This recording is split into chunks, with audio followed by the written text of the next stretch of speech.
Halo semuanya, selamat datang di podcast EduTalk. Nah, jadi ini tempat ngobrol santai nih, tapi berbobot tentang dunia pendidikan. Nah, hari ini kita bakal kedatangan 3 narasumber yang kece-kece nih. Nah, hari ini kita bakalan bahas tentang asas-asas pendidikan nasional dan gerakan Education for All ya, atau pendidikan untuk semua. Nah, jadi di sini udah hadir ada Kak Salsa, Kak Rina, dan juga Kak Ria. Untuk masing-masing narasumber, silakan untuk memperkenalkan diri dulu. Halo, jadi perkenalkan nama saya Rina. Saya dari mahasiswa pendidikan di sekolah dasar semester 1. Dan saya perkenalkan, saya Ria. Saya teman seangkatannya Rina. Dan saya Salsa sebagai calon guru muda yang masih BPL di sekolah dasar. Oke, karena sudah memperkenalkan diri, kita langsung aja nih ke pembahasan. Jadi kita mulai dulu ya. Sebenarnya menurut kalian nih, apa sih dimaksud asas pendidikan nasional? Jadi asas pendidikan nasional itu landasan atau prinsip yang menjadi dasar penyelenggaraan pendidikan di Indonesia. Nah, di Indonesia itu sendiri itu menganut asas yang terdapat dalam Pancasila, Undang-Undang 1945, nilai agama dan budaya nasional. Nah, tujuannya itu supaya pendidikan di Indonesia itu bermartabat, supaya bisa mengembangkan potensi siswa secara spiritual, pengetahuan, kepribadian, akhlak, sampai keterampilan yang berguna untuk diri sendiri dan masyarakat. Oke, jadi gitu ya. Ternyata ini ya bukan transfer ilmu aja ya, tapi juga pembentukan manusia seutuhnya gitu ya. Nah, itu guru itu juga cuma tentang bagaimana mengajar, tapi juga bagaimana cara memanusiakan manusia itu sendiri. Oke, jadi teman-teman itu yang dinamakan tentang asas pendidikan nasional. Nah, kita lanjut ke segmen kedua, yaitu Education for All atau EVA. Nah, jadi aku tuh pernah baca ya di situs-situs artikel gitulah tentang Education for All. Dan menurut kalian itu gerakan global yang seperti apa sih?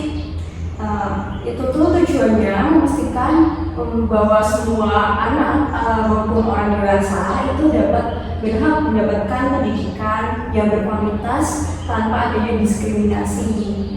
Ini tuh juga segala dengan prinsip kesetaraan dan inklusi. Makanya juga sekarang kan ada sekolah inklusi, terus program kerja paket, dan juga pendidikan kecakupan hidup dan sebagainya. Nah, supaya apa? Itu untuk siapapun yang termasuk difabel, terus juga mereka yang tidak enak terpencil itu dapat pendidikan yang layak. Iya benar banget, karena pendidikan itu juga alat memutus rantai kemiskinan. Oke, jadi memang pendidikan itu memang harus didapetin oleh semuanya begitu ya kakak-kakak sekalian. Oke, kita lanjut ke segmen ketiga. Jadi dalam artikel ini aku pernah baca. Jadi di artikel itu ada beberapa asas yang penting banget untuk pendidikan nasional nih. Apakah bisa disebutin sih kak? Apa aja asasnya? Nah, yang pertama itu ada asas Tuturi Handayani, itu dicetuskan oleh Ki Hajar Dewantara. Selanjutnya itu juga ada 3 prinsip dari asas Tuturi Handayani. Yang pertama itu ada Ngabsun Tulodo, yaitu di depan memberikan teladan, dan Maju Mangkaso yang kedua itu di tengah memberikan dukungan, dan yang ketiga ada Tuturi Handayani, yaitu di belakang memberikan dorongan. Nah, yang selanjutnya itu ada asas belajar sebagai hayat. Nah, itu belajar itu nggak cuma hanya berhenti di sekolah aja di rumah. Nah, itu kita harus berkembang sepanjang hidup.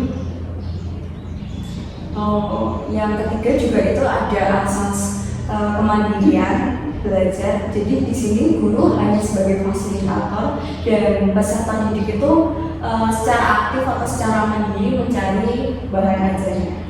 Oke, kita langsung lanjut ke segmen keempat ya. Nah, jadi kalau misalnya asas-asas ini nggak diterapkan atau nggak dijalankan, apakah ada dampaknya ya kakak-kakak semua? Kalau namanya tentu banyak dampaknya ya. Itu bisa terjadi ketimpangan pendidikan, kurikulum yang tidak relevan, sampai hilangnya nilai moral.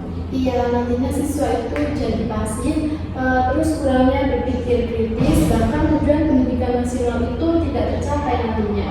dan akhirnya pun akan muncul masalah sosial seperti intoleransi dan rendahnya kualitas sumber daya manusia. Wah, ngeri juga ya, berarti memang harus menjalankan asas-asasnya supaya nggak terjadi hal yang tidak diinginkan.